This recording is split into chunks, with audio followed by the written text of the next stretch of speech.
Guys उम्मीद करना यार दोस्त सब ठीक ठाक हो सन, खुश रहो तो आबाद रहो। असा ही टाइम एक दुकान दे खड़े से छोटी जी शॉप ऐसे ही शॉप के उत्ते ये मज़ा है कि 3-4 बंदे काम करन सही। बालू शाही भी मिलती है ही दुकान ते लस्सी भी। शाह सुल्तान जेरे लोग बहन जुतई वास्ते वो भी लाजमी इंजॉय करें, जेरे जुतई तो शाह सुल्तान वेंदन वो भी भाई जी लाजमी इंजॉय करें। ये दुकान है सही, बड़ी प्यारी दुकान है सही। ये गिरा लस्सी बनाने खड़े माशाल्लाह, बड़ी प्यारी लस्सी है सी। ये देखो लस्सी भी पियो तो नाले इंजॉय भी करो, तो बड़ा प्यारा नज़ारा सही। भाईजान क्या ना है थोड़ा सही? मोहम्मद नईम ना सी ना जे जरे टाइम शाह सुल्तान जुतई बनो तो लाजमी इंजॉय कराए लस्सी दी। तो बालू शाही सही, बालू शाही माशाल्लाह माशाल्लाह। ये लस्सी ऐसे ही बड़ी अच्छा निज़ाम है लस्सी का, तो असा भी माशाल्लाह इंजॉय करें पे लस्सी का। तो बालू शाही साढ़े इलाके में मशहूर है। जरा भिरा वने शाह सुल्तान तू जुतई तक तो लाजमी इंजॉय करे, जरा जुतई तू शाह सुल्तान वने वो भी लाजमी इंजॉय करे।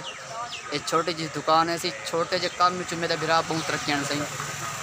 असा लोग शर्मिंदा से कि यार लोग क्या आखन के छोटा जहा काम में देखी मैं तरक्की करे सी, तो ये है तो वो है ना यार। ही छोटे ते काम तो मेरा भिरा बहुत रखियन है। देखो बड़ा अच्छा माहौल है सही, साफ़ सुथरा माहौल है। तो नाले लोग इंजॉय भी करें, काली बट्टा भी मरेंदन, तो नाल जरा ना अपना लस्सी भी पींदन, तो क्या दिन बालू शाही भी खंदन सही।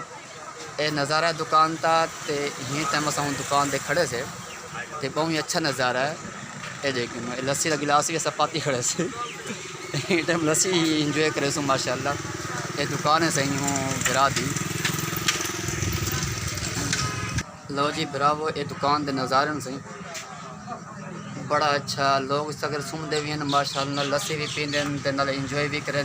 ते बालू शाही भी जरा ना बालू शाही बड़ी प्यारी होती है सही, और साफ़ सुथरा माहौल है ही दुकान था। तो लाजमी ही पासे आओ तो इंजॉय कराए बालू शाही थी ते नाल लस्सी थी।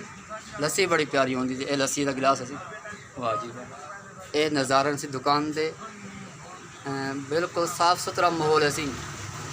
कौम खंदी पींदी भी जनता ते नाल इंजॉय भी करेंदी है। तो ये इनकी दुकान के नज़ारे छोटी जी शॉप है सही। इन्हें छोटी जी शॉप तो मेरा बिरा बड़े नज़ारे होंगे, बड़ी बरकत ने माशाल्लाह। 3-4 बंदे जरन ना कमेंदन खंदन पूरा टबर पलते पिया सही।